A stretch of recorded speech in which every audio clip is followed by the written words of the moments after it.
guys, welcome back to my channel, and today I'm going to show you how to make kombucha. So much kombucha! Let's get started!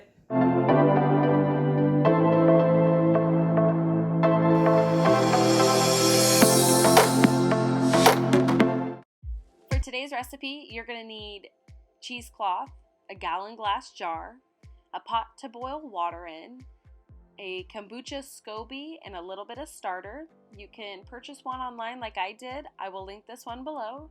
Or if you have a friend that does it, get some from them. 6 bags of black tea and white vinegar. You will also need a cup of sugar. I just completely forgot to lay it out here. This is everything that you're going to need for the first step of the ferment. For the second step of the ferment, you are going to need glass jars. I've got 2 different types here. We've got the pop top over here, which will actually make your kombucha more carbonated. It's so good like that. Or you can use just ball jars. I also do that, which is really well. It just doesn't come out as carbonated, but it's still really, really good. Other than that, you're going to need flavoring. So today I'm going to use apple juice and pineapple juice. This is my favorite go-to kombucha recipe. It is so delicious.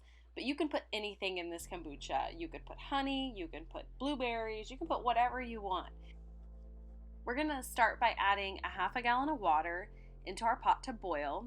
We'll bring this up to a boil and then add it into our gallon glass jar.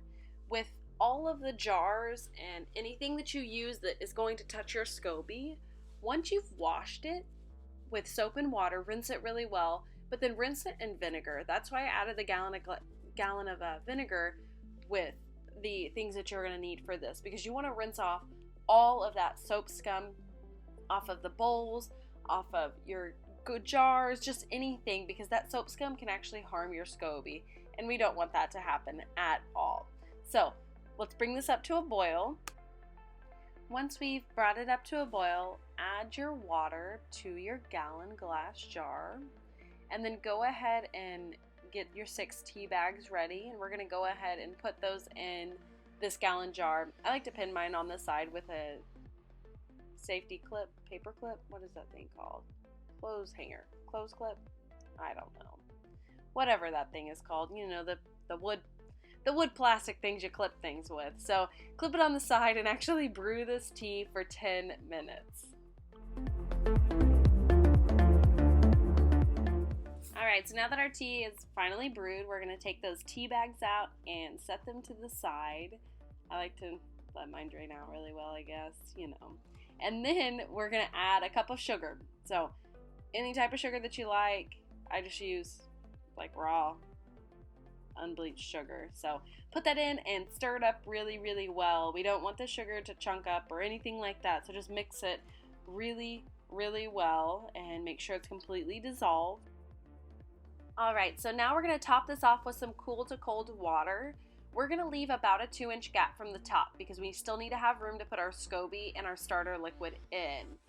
Once you've done that, we are actually going to let this set out on the counter until it reaches 75 to 90 degrees Fahrenheit before we put the Scoby in.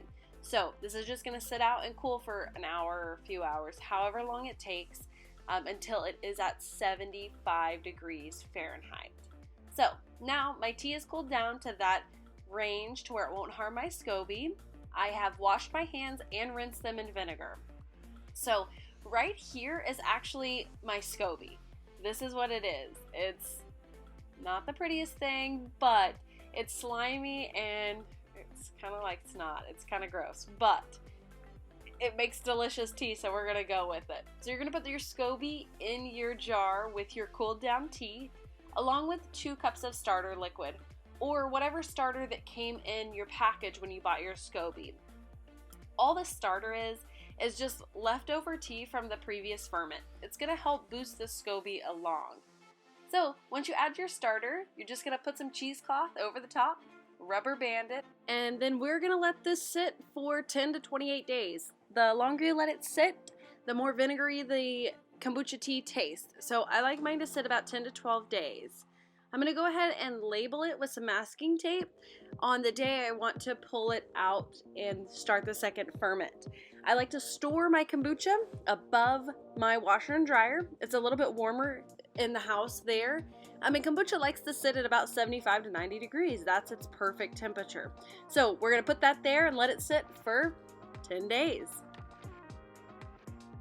All right, guys, so it's time for the second ferment. It's been 10 days, and I went ahead and pulled my kombucha from my laundry room, washed my hands really well, and rinsed them in vinegar. And I'm going to go ahead and take out my Scoby. After I take out my Scoby, I'm also going to pour out a couple of cups of the kombucha, so I have some starter for my next brew. And we're going to set that aside for now. So go ahead and grab your pineapple juice and apple juice. Fill all of your empty jars about a third of the way full with juice. I just do half pineapple and half apple juice. And then just top your jars off with your kombucha tea.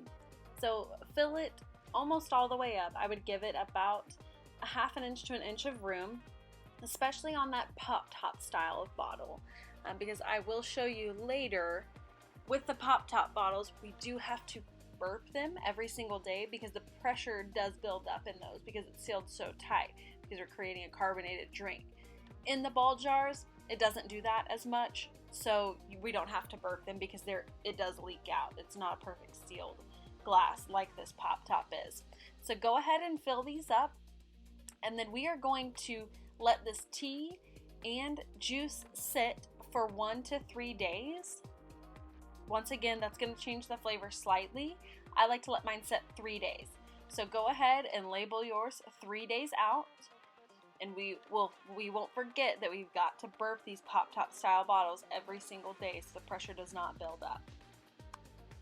And that's it, guys. It's that easy. I'm going to let this kombucha sit out on the counter for 3 days. After the 3 days, I'm just going to transfer it over to my refrigerator, which is going to slow down that fermentation process.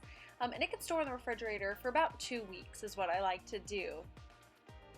Let's get a closer look of this kombucha.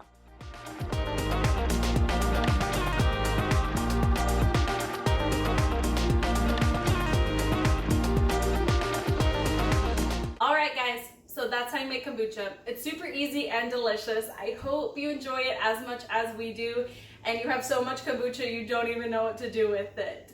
Be sure and comment below. Let me know what your favorite flavor of kombucha is, as I love trying new flavors. So let me know. Also, like the video if you liked it, and subscribe as I post new recipe videos every single week. I'd love to have you along. Bye.